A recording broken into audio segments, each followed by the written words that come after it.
Hello students, आज के इस वीडियो में हम लोग स्ट्रक्चर एरे कैसे यूज़ करते हैं इसको यहाँ पे समझेंगे।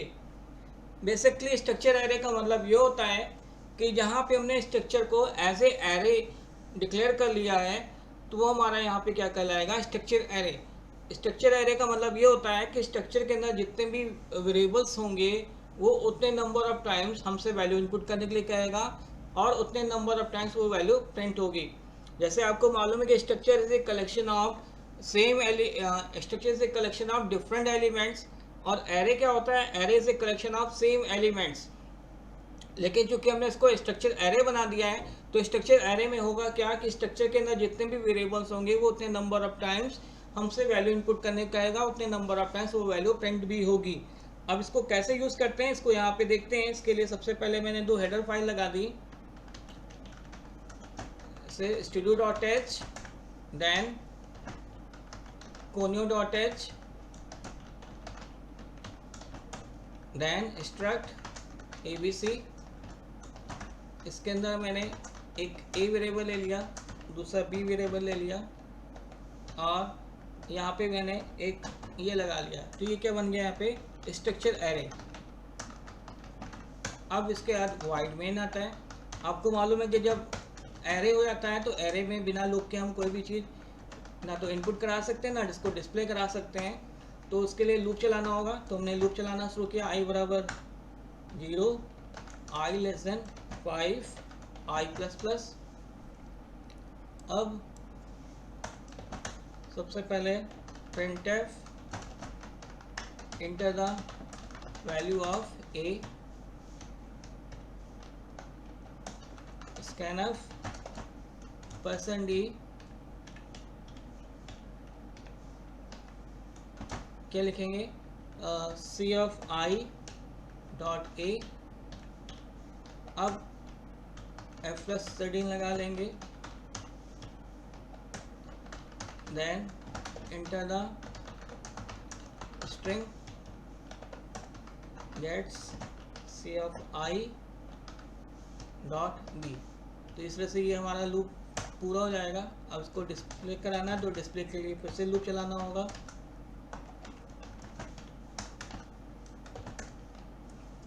तो उसके लिए करना क्या होगा, printf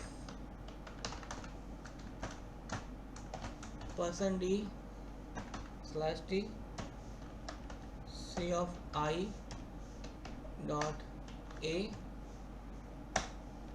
then puts c of i dot b, then printf /n, जिसमें कि नेक्स्ट रो पे पहुंच जाए, देन गेट सेस लगा लेते हैं। अब इसमें हो कैसे रहा है, इससे पहले इसको फाइल को सेव कर लेते हैं। तो सी ड्राइव में जाएंगे, स्ट्रक्चर टर्बो सी के अंदर जाएंगे, डेस बिन, यहाँ पे नाम दे देते हैं, ये ले लिया मैंने। अब इसमें हो कैसे रहा है, क्योंकि यहाँ पे स्ट्रक्चर एरे बना हुआ है तो देख रहे हैं यहाँ पे a और b दो वेरिएबल लिया है। तो यहाँ पे a में भी 5 टाइम्स वैल्यू इनपुट होगी और b में भी 5 टाइम्स वैल्यू इनपुट होगी। तो यहाँ पे क्या हो रहा है, i बराबर, सबसे पहले लूप के अंदर आते हैं, i बराबर 0, देन कंडीशन चेक करें, कंडीशन ट्रू है। तो यहाँ पे क्या हो रहा है, सी आई डॉट ए, यानी कि a की 0 पोजिशन पे, नहीं c की 0 पोजिशन पे, क्योंकि ये हमारा स्ट्रक्चर आ रहे हैं तो c की 0 पोजिशन पे एक वैल्यू इनपुट होगी। मान लिया हमने वैल्यू इनपुट ये की हुई है, इसी तरह से इसकी 0 पोजिशन पे एक वैल्यू इनपुट होगी। जैसे हमने मान लिया ये इनपुट कर लिया, ये इनपुट कर लिया। अब फिर से i प्लस प्लस होगा, i की वैल्यू क्या हो जाएगी 1, कंडीशन अभी भी ट्रू है तो c की 1 पोजिशन पे वैल्यू इनपुट करने कह रहा है, हमने ये इनपुट कर दिया। और इसकी c की 1 पोजिशन पे इनपुट करने को कह रहा है तो हमने कुछ ये इनपुट करा लिया। फिर से i प्लस प्लस आई के लिए क्या होगा 2, कंडीशन अभी भी ट्रू है तो इस पोजीशन पे आएंगे। यहाँ पे हमने कुछ ये वैल्यू इनपुट कर ली और यहाँ पे हमने कुछ वैल्यू ये इनपुट कर ली है। फिर से i प्लस प्लस आई के लिए क्या होगा 3 सी की थर्ड पोजीशन में वैल्यू इनपुट करने कह रहा है, हमने कुछ ये इनपुट कर लिया। और इस सी की थर्ड पोजीशन पे हमने कुछ ये इनपुट कर लिया। फिर से i प्लस आई के लिए क्या होगा 4, कंडीशन अभी भी ट्रू है तो यहाँ पे वैल्यू इनपुट करने कह रहा है तो सी की फोर्थ पोजीशन पे ये वैल्यू इनपुट हो गई और सी की फोर्थ पोजीशन पे कुछ ये वैल्यू इनपुट हो गई है। फिर से आई प्लस टू वैल्यू क्या हो गई 5, कंडीशन क्या हो जाएगी फॉल्स, फॉल्स होने पे इस लूप से बाहर आ जाओगे, बाहर आने पे यहाँ पे आएंगे आई बराबर 0, कंडीशन ट्रू है तो सी की 0 पोजीशन यानी कि ए की वैल्यू डिस्प्ले करने कह रहा है तो ए की वैल्यू डिस्प्ले हो जाएगी सी की 0 पोजीशन पे, और बी की वैल्यू यहाँ पे डिस्प्ले होगी जो कि ये है।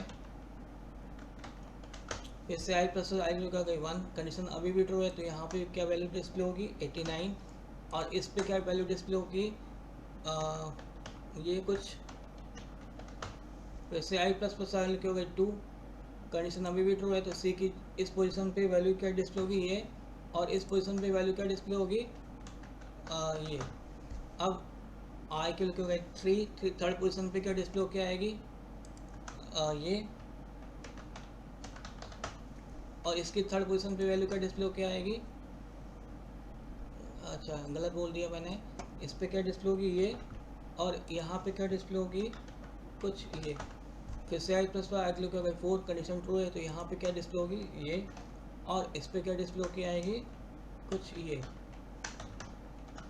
फिर से आई प्लस प्लस आई होगा 5, कंडीशन क्या हो जाएगी फॉल्स। अब आप देख लो कि हमने 0 पोजीशन पे ये वैल्यू डिस्प्ले कर ये वैल्यू, तो कहने मतलब क्या, क्योंकि स्ट्रक्चर से कलेक्शन ऑफ डिफरेंट एलिमेंट्स, तो यानी कि एक ही पोजीशन पे हम डिफरेंट तरह की वैल्यू इनपुट करा सकते हैं, उसको डिस्प्ले भी करा सकते हैं। तो आप देख लो कि 0 पोजीशन पे ये भी वैल्यू इनपुट हो रही है और ये भी वैल्यू इनपुट हो रही है, यानी कि हम एक ही पोजीशन पे हम डिफरेंट वैल्यू को स्टोर करा सकते हैं। अब इसका टर्बो सी में आउटपुट देख लेते हैं कैसा आ रहा है, तो इसके टर्बो सी पे चलते हैं।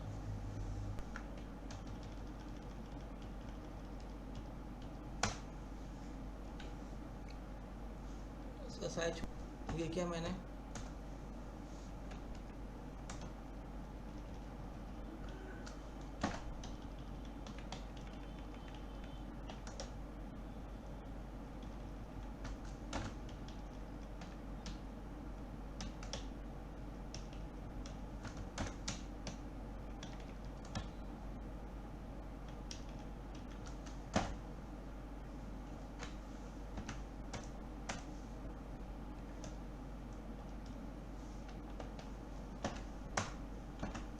जैसे ये वैल्यू इनपुट हुई इस पे कह रहा है तो हमने यहाँ पे ये कर लिया। फिर से कह रहा है हमने ये डिस्प्ले कराया, यहाँ पे ये कर लिया। फिर से कह रहा है ये करा मैंने, ये कर लिया। फिर हमने ये डिस्प्ले कराया, इनपुट किया मतलब सॉरी, और ये कर लिया। फिर से कह रहा है हमसे, हमने ये कर लिया, ये कर लिया। देखिए इस तरह से ये वैल्यू हमारी डिस्प्ले होके आ रही है। देखिए यहाँ पे 0 पोजीशन पे इंटीजर वैल्यू है और 0 पोजीशन पे स्ट्रिंग वैल्यू भी है, 1 पोजीशन पे इंटीजर वैल्यू है और 1 पोजीशन पे ही स्ट्रिंग वैल्यू भी है, सेकंड पोजीशन पे ये वैल्यू है और सेकंड पोजीशन पे ये भी वैल्यू है, थर्ड पोजीशन पे ये वैल्यू है, थर्ड पोजीशन पे ये भी वैल्यू है, फोर्थ पोजीशन पे ये भी वैल्यू है और फोर्थ पोजीशन पे ये भी वैल्यू है। तो देखिए स्ट्रक्चर क्या होता है, स्ट्रक्चर से कलेक्शन ऑफ डिफरेंट एलिमेंट्स, यानी कि हम एक ही पोजीशन पे डिफरेंट टाइप की वैल्यू को एक साथ इनपुट करा सकते हैं, जबकि एरे में ऐसा पॉसिबल नहीं था। तो होपफुली आपको इतना पार्ट समझ में आया होगा कि स्ट्रक्चर एरे कैसे यूज़ होता है। तो मेरे वीडियो को आप लाइक करना, सब्सक्राइब करना, साथ ही साथ शेयर करना ना भूलें। Thank you.